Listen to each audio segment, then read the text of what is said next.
Healthcare industry, companies like Amazon, Google, and Microsoft are all looking to merge healthcare with AI, starting with the summarization of doctor visits along with imaging files and other things. I would say managing files, but also imaging files. Here to break down what this all means for healthcare, CNBC contributor and former FDA commissioner, Dr. Scott Gottlieb. He also serves on the boards of Pfizer and Illumina. Good morning. Good morning. Okay, so in the AI universe, what do you think the biggest opportunity is, but also, let's go, biggest challenge? Well, look, right now you see a lot of organized machine learning, looking at data sets for things like radiology, what you mentioned, pathology, evaluating slides, also in cardiology, looking at EKGs.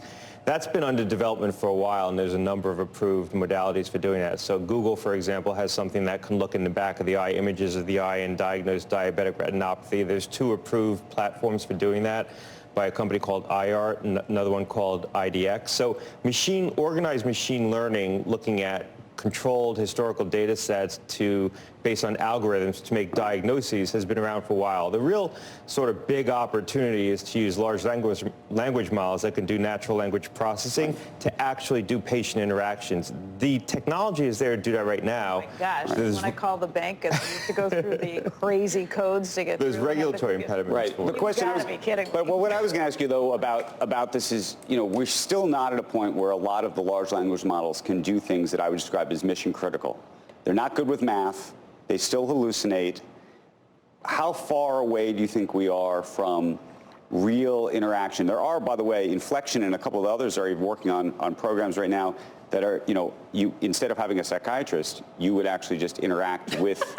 And by the way, there are studies, Becky's laughing, there are studies that show that the computer is more empathetic than a human. Yeah, that actually people enjoy the experience more of actually interacting with an AI, if you will, than with another human being. Doctor. It's got to be different than these things I talk to. They're doing talk that way. One of the challenges is there's not a lot of large clinical data sets to train these models on, and the models that exist have been trained on sort of a small number of parameters relative to like ChatGPT, some of the large language models that we're interfacing with. They're already being rolled out into telemedicine portals. So if you look at like Cure AI or K-Health, and you go on there, the first 5 or 6 or 7 questions you get asked will be through an AI interface in many cases, and then it will default to a doctor and it will provide structured information to the physician. Right. So the initial intake will have been done by an AI chatbot. Making that transition to having it fully automated and allowing the AI to handle the interaction soup to nuts, that's a real regulatory challenge. Right. And I think what we're going to do is look at some simple interactions. Those might be the first to get approved, like medicine refills and some simple chief complaints like, pain on urination or... Okay, so the dream of all of this, though, is to get more accurate readings in all of these issues and to do it more cheaply.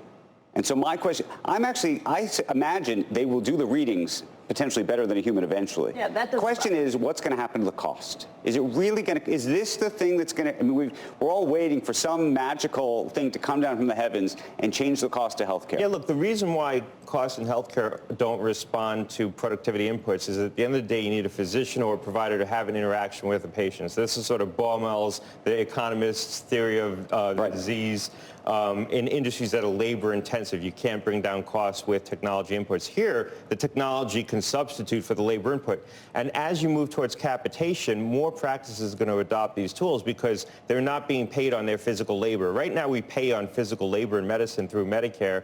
When you're capitated, you want to withdraw the physical labor if you can and substitute the technology for the interaction. I'll say 2 things. First of all, I always want a doctor to be the interface. I'm thrilled at the idea of the doctor being smarter because it's got AI helping him or her in the background, reading the charts, reading the scans, the x-rays, any of those things. I think that's great. Will there be a time, though, where this kind of adds to the differentiation between good healthcare and bad healthcare? Those who get great healthcare, those who don't, because it seems to me like this is going to be rolled out first in the really high-end areas, in more densely packed urban areas. It's not going to make its way out to the other places. And if I've got a doctor who's smarter because you're getting helped by AI, that means that the haves and have-nots maybe get further. Yeah, I'm not sure that the bifurcation is going to be on sort of premium practices versus people who are getting care in more austere environments. So though you will maybe see some adoption based on those parameters, I think it's going to be people who look for convenience, who want a quicker interaction. So, do you feel comfortable that you log on to a telemedicine portal and you're interacting with an AI chatbot for the first, 5 minutes of the interaction, and it defaults to the physician, and the physician now has structured information from your interaction with the chatbot? I guess it's just that any way I use this, whether that be calling CVS to ask about my prescription and having to go through all the stupid prompts that it gives me first, and in the end I always have to say,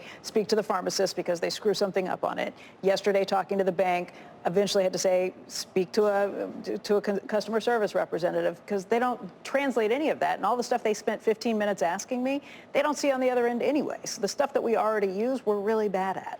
Yeah, I think it's not being used well in a lot of settings, and I don't know what the engine is behind those interactions. But if you look at something like Cure AI or some of these startups that are interfacing or building in the natural language processing up front, you do have a little bit more of a seamless interaction. These tools have gotten more intelligent. And look, they're going to continue to expand as we get more processing power, as really the bottleneck has been the clinical data sets to train these tools.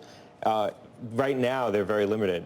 So you're going to see, I think, build-outs. Okay, so give us just a timeline. What do you think the true promise of this is? Is this like automated cars? We said it was, back in 2016, and here we are in 2023. Well, are we talking about next year? Are we talking about 2030? Well, look, the question is the regulation, and I think for very simple interactions, people are going to need to seek approval around discrete chief complaints that patients might present with and try to carve off simple interactions. But if you look at medicine generally, 8% of all calls to a primary care physician are around musculoskeletal pain. 6% are URI symptoms, a lot of medicine refills. And so you can carve off those discrete chief complaints and try to get regulatory approval around those to have the AI tool manage the interaction and default in select circumstances when it seems more complicated. Saves the healthcare worker within the time, next 5 years. The patient has to spend more time maneuvering this stuff themselves. In terms of the interface with the AI tool. Yeah. If it's not done well. We got to run. We're over time, Doctor. Check out CNBC.com. The doctor's got a recent piece on AI and healthcare. We got a lot more coming up. Squawk Box.